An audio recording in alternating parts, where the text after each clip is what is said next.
Story with Binaca. सुनिए कहानी Binaca की जुबानी। तो लीजिए, हाजिर है महादेवी वर्मा की कहानी बिंदा।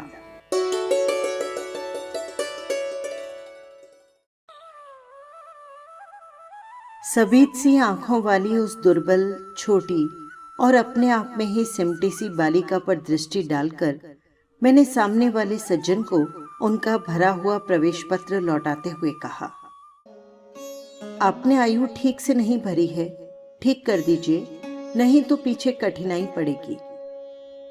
नहीं, ये तो गत आषाढ़ में 14 की हो चुकी है। सुनकर मैंने कुछ विस्मित भाव से अपने उस भावी विद्यार्थिनी को अच्छी तरह देखा, जो 9 वर्षीय बालिका की सरल चंचलता से शून्य थी और 14 वर्षीय किशोरी के सज्जल उत्साह से अपरिचित। उसकी माता के संबंध में मेरी जिज्ञासा स्वगत न रहकर स्पष्ट प्रश्न ही बन गई होगी, क्योंकि दूसरी ओर से कुछ कुंठित उत्तर मिला। मेरी दूसरी पत्नी है, आप तो जानते ही होंगी। और उनके वाक्य को अधसुना ही छोड़ मेरा मन स्मृतियों की चित्रशाला में 2 युगों से अधिक समय की भूल के नीचे दबे बिंदा या बिंदेश्वरी के धुंधले चित्र पर अंगुली रखकर कहने लगा, ज्ञात है, अवश्य ज्ञात है। बिंदा मेरी उस समय की बाल्य सखी थी, जब मैंने जीवन और मृत्यु का अमिट अंतर जान नहीं पाया था। अपने नाना और दादी के स्वर्ग गमन की चिंता सुनकर मैं बहुत गंभीर मुख और आश्वस्त भाव से घर भर को सूचना दे चुकी थी कि जब मेरा सिर कपड़े रखने की अलमारी को छूने लगेगा, तब मैं निश्चित ही एक बार उनको देखने जाऊंगी। न तो मेरे इस पुण्य संकल्प का विरोध करने की किसी की इच्छा हुई और न मैंने एक बार मरकर कभी न लौट सकने का नियम जाना। ऐसी दशा में छोटे छोटे असमर्थ बच्चों को छोड़कर मर जाने वाली मां की कल्पना मेरी छोटी सी बुद्धि में कहाँ ठहरती। मेरे संसार का अनुभव भी बहुत संक्षिप्त था। अज्ञानावस्था से मेरा साथ देने वाली सफेद कुतिया सीढ़ियों के नीचे वाली कोठरी में आंख मूंदे पड़े अपने छोटे बच्चों की सतर्क पहरेदार हो उठती कि उसका गुर्राना मेरी सारी ममता भरी मैत्री पर पानी फेर देता। भूरी पूसी भी अपने चूहे जैसे निसहाय छोटे छोटे बच्चों को तीखे पैने दांतों में ऐसे कोमलता से दबाकर लाती कि उनके कहीं एक दांत भी न चुभ जाए। ऊपर की छत के कोने पर कबूतरों का और बड़ी तस्वीर के पीछे गौरैया का जो घोंसला था, उसमें खुली हुई छोटी छोटी चोंचें और उसमें सावधानी से भरे जाते कीड़े मकोड़े को भी अनेक बार मैं देख चुकी थी। बच्चिया को हटाते ही रंभा रंभा कर पूरे घर भर को ये दुखद समाचार सुनाने वाली अपनी श्यामा गाय की व्याकुलता भी मुझसे छिपी न थी। एक बच्चे को कंधे से चिपकाए और एक को उंगली से पकड़े हुए जो भिखारिन द्वार द्वार फिरती थी, वो भी तो बच्चों के लिए ही कुछ मांगती रहती थी।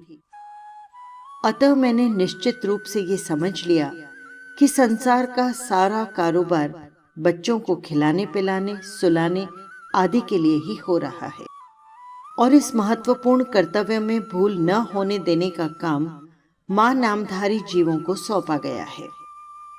और बिंदा के भी तो मां थी, जिन्हें हम पंडिताइन चाची और बिंदा नई अम्बा कहती थी। वे अपनी गोरी गोरी मोटी देह को रंगीन साड़ी से सजे कसे चारपाई पर बैठकर फूले गाल और नीले कांच के बटन से चमकती आंखों वाले मोहन को तेल मलती रहती थी।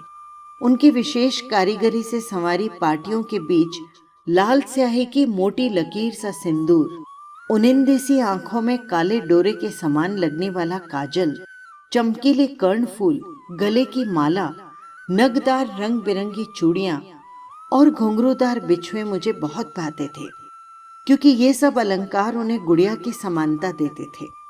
ये सब तो ठीक था, पर उनका व्यवहार बड़ा विचित्र सा जान पड़ता था।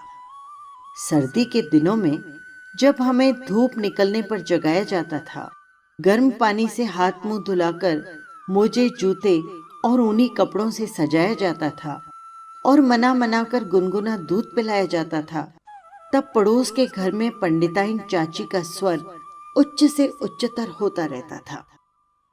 यदि उस गर्जन तर्जन का कोई अर्थ समझ में न आता हो तो मैं उसे श्यामा गाय के रंभाने के समान स्नेह का प्रदर्शन समझती, परंतु उसकी शब्दावली परिचित होने के कारण ही कुछ उलझनें पैदा करने वाली थी। तू उठती है या मैं आऊं? बैल कैसे दीदे क्या निकाल रही है? मोहन का दूध कब गर्म करेगी? ये अभागी मरती भी नहीं। आदि वाक्यों में जो कठोरता की धारा बहती थी उसे मेरा अबोध मन भी जान ही लेता था। कभी कभी मैं ऊपर की छत पर जाकर उस घर की कथा को समझने का प्रयास करती। तब मुझे मैली धोती लिपटे हुए बिंदा आंगन से चौके तक फिरकनी सी नाचती दिखाई देती। उसका कभी झाड़ू देना, कभी आग जलाना, कभी आंगन के नल से कलसी में पानी लाना, कभी नई अम्मा को दूध का कटोरा देने जाना मुझे बाजीगर के तमाशा जैसे लगता था, क्योंकि मेरे लिए तो ये कार्य असंभव से थे। पर जब उस विस्मित कर देने वाले कौतुक की उपेक्षा कर पंडिताइन चाची का कठोर स्वर गूंजने लगता, जिसमें कभी कभी पंडित जी की घुड़की का पुट भी रहता, तब न जाने किस दुख की छाया मुझे घेरने लगती। जिसकी सुशीलता का उदाहरण देकर मेरे नटखटपन को रोका जाता था, वही बिंदा घर में चुपके चुपके कौन सा नटखटपन करती रहती है। इसे बहुत प्रयत्न करके भी मैं नहीं समझ पाती थी। मैं एक भी काम नहीं करती थी और रात दिन उधम मचाती रहती, पर मुझे तो माँ ने न मर जाने की आज्ञा दी और न आंखें निकाल लेने का भय दिखाया। एक बार मैंने पूछा भी, माँ, क्या पंडिताइन चाची तुम्हारी तरह नहीं है? माँ ने मेरी बात का अर्थ कितना समझा ये तो मुझे नहीं पता, पर उनके संक्षिप्त है से न बिंदा की समस्या का समाधान हो सका और न मेरी उलझन सुलझ पाई। बिंदा मुझसे कुछ बड़ी ही रही होगी, परंतु उसका नाटापन देखकर ऐसे लगता था मानो किसी ने ऊपर से दबाकर उसे कुछ छोटा कर दिया हो। 2 पैसे में आने वाली खंजड़ी के ऊपर चढ़ी हुई झिल्ली के समान पतले पतले से मड़े और भीतर की हरी हरी नसों की झलक देने वाले उसके दुबले हाथ पैर न जाने किस अज्ञात भय से अप्रसन्न रहते। कहीं से कुछ आहट होते ही उसका विचित्र रूप से चौंक पड़ना और पंडिताइन चाची का स्वर कान में पड़ते ही उसके सारे शरीर का थरथरा उठना मेरे विस्मय को बढ़ा ही नहीं देता था, प्रत्युत उसे भय में बदल देता था। और बिंदा की आंखें तो मुझे पिंजरे में बंद चिड़िया की याद दिलाती। एक बार जब 2-3 करके तारे गिनते गिनते उसने एक चमकीले तारे की ओर उंगली उठाकर कहा, वो रही मेरी अम्मा। तब तो मेरे आश्चर्य का ठिकाना न रहा। क्या सबकी एक अम्मा तारों में होती है और एक घर में? पूछने पर बिंदा ने अपने ज्ञान कोश में से कुछ कण मुझे दिए और तब मैंने ये समझा कि जिस अम्मा को ईश्वर बुला लेता है वो तारा बनकर ऊपर से बच्चों को देखती रहती है, और जो बहुत सज धज के घर में रहती है वो बिंदा की नई अम्मा जैसी होती है। मेरी बुद्धि सहज ही पराजय स्वीकार करना नहीं जानती। इसी से मैंने सोचकर कहा, तुम नई अम्मा को पुरानी अम्मा क्यों नहीं कहती? फिर वे न नई रहेंगी और न तुम्हें डांटेंगी। बिंदा को मेरा ये उपाय कुछ जचा नहीं, क्योंकि वो तो अपनी पुरानी अम्मा को खुली पालकी में लेट कर जाते और नई को बंद पालकी में बैठकर आते देख चुकी थी। अतः किसी को भी पदच्युत करना उसके लिए कठिन था। पर उसकी कथा से मेरा मन सचमुच आकुल हो उठा। अतः उसी रात को मैंने माँ से बहुत अनुनय पूर्वक कहा, माँ, तुम कभी तारा न बनना, चाहे भगवान कितना ही चमकीला तारा बनाए। माँ बेचारी मेरी विचित्र मुद्रा पर विस्मित होकर कुछ भी न बोल पाई कि मैंने अकुंठित भाव से अपना आशय प्रकट कर दिया। नहीं तो माँ पंडिताइन चाची जैसी नई अम्मा पालकी में बैठकर आ जाएगी और फिर मेरा दूध, मेरा बिस्किट, मेरी जलेबी सब बंद हो जाएगी और मुझे भी बिंदा बनना पड़ेगा। माँ का उत्तर तो मुझे स्मरण नहीं, पर इतना याद है कि उस रात उसकी धोती का छोर मुट्ठी में दबाकर ही मैं सो पाई थी। बिंदा के अपराध तो मेरे लिए अज्ञात थे, पर पंडिताइन चाची के न्यायालय से मिलने वाले दंड के सब रूपों से मैं परिचित हो चुकी थी। गर्मी की दोपहर में मैंने बिंदा को आंगन में जलती धरती पर बार बार पैर उठाते और रखते घंटों खड़े देखा था। चौके के खंबे से दिन दिन भर बंधा पाया था और भूख से मुरझाए मुख के साथ पैरों नई अम्मा और खटोले में सोते मोहन पर पंखा चलते देखा था। उसे अपराध का ही नहीं, अपराध के अभाव का भी दंड सहना पड़ता था। इसी से पंडित जी की थाली में पंडिताइन चाची का ही काला, मोटा और घुंघराला बाल निकलने पर भी दंड बिंदा को ही मिलता। उसके छोटे छोटे हाथों से धुल न सकने वाले उलझे तेलहीन बाल भी अपने स्वाभाविक भूरेपन और कोमलता के कारण मुझे बड़े अच्छे लगते थे। जब पंडिताइन चाची की कैंची ने उन्हें कूड़े के ढेर पर बिखरा कर उनके स्थान को बिल्ली की काली धारियों जैसी रेखाओं से भर दिया तो मुझे रुलाई आने लगी। पर बिंदा तो ऐसे बैठी रही मानो सिर और बाल दोनों नई अम्मा के ही हों। और एक दिन याद आता है, चूल्हे पर चढ़ाया दूध उफना जा रहा था। बिंदा ने नन्हे नन्हे हाथों से दूध की पतीली उतारी अवश्य, पर वो उसकी उंगली से छूटकर गिर पड़ी। खौलते दूध से जले पैरों के साथ दरवाजे पर खड़ी बिंदा का रोना देख मैं हतबुद्धि सी हो गई। पंडिताइन चाची से कहकर वो दवा क्यों नहीं लगवा लेती है, ये समझना मेरे लिए कठिन था। उस समय उस पर जब बिंदा मेरा हाथ जोर से धड़कते हुए हृदय से लगाकर कहीं छिपा देने की आवश्यकता बताने लगी, तब तो मेरे लिए सब कुछ रहस्यमय हो उठा। उसे मैं अपने घर में खींच लाई अवश्य, पर न ऊपर के खंड में माँ के पास ले जा सकती थी, न छिपाने का कोई स्थान खोज सकी।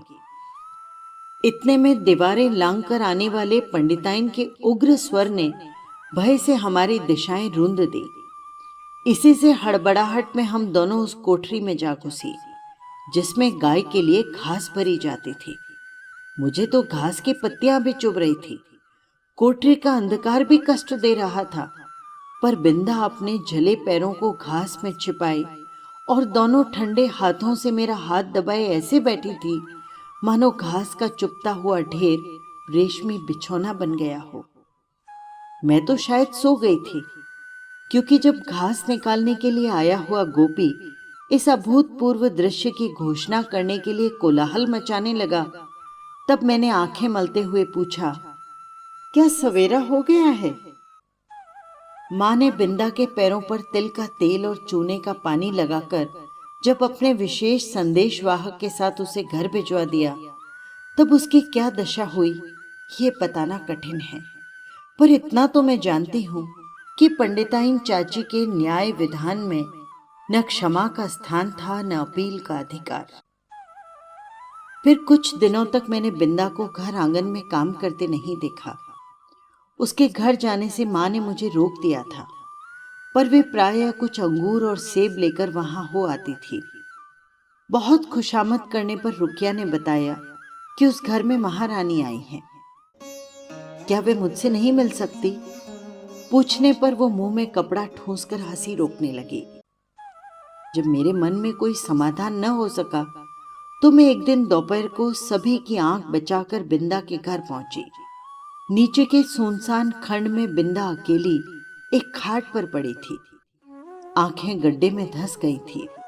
मुख दानों से भरकर न जाने कैसा हो गया था और मैली सी चादर के नीचे छिपा शरीर बिछौने से भिन्न ही नहीं जान पड़ता था। डॉक्टर, दवा की शीशियां, सिर पर हाथ फिराती हुई माँ और बिछौने के चारों ओर चक्कर काटते हुए बाबूजी के बिना भी बीमारी का कोई अस्तित्व है ये मैं नहीं जानती थी। इसी से उस अकेली बिंदा के पास खड़ी होकर मैं चकित से चारों ओर देखती रह गई। बिंदा ने ही कुछ संकेत और कुछ अस्पष्ट शब्दों में बतलाया कि नई अम्मा मोहन के साथ ऊपरी खंड में रहती है, शायद चेचक के डर से। सवेरे शाम बैरानी आकर उसका काम कर जाती है। उसके बाद फिर बिंदा को मिलना संभव न हो सका, क्योंकि मेरे इस आज्ञा उल्लंघन से माँ बहुत चिंतित हो उठी। एक दिन सवेरे ही रुकिया ने उनसे न जाने क्या कहा कि वे रामायण बंद कर बार बार आंखें पोंछती हुई बिंदा के घर चल दी। जाते जाते वे मुझे बाहर न निकलने का आदेश देना नहीं भूली थी। इसी से इधर उधर से झांक कर देखना आवश्यक हो गया।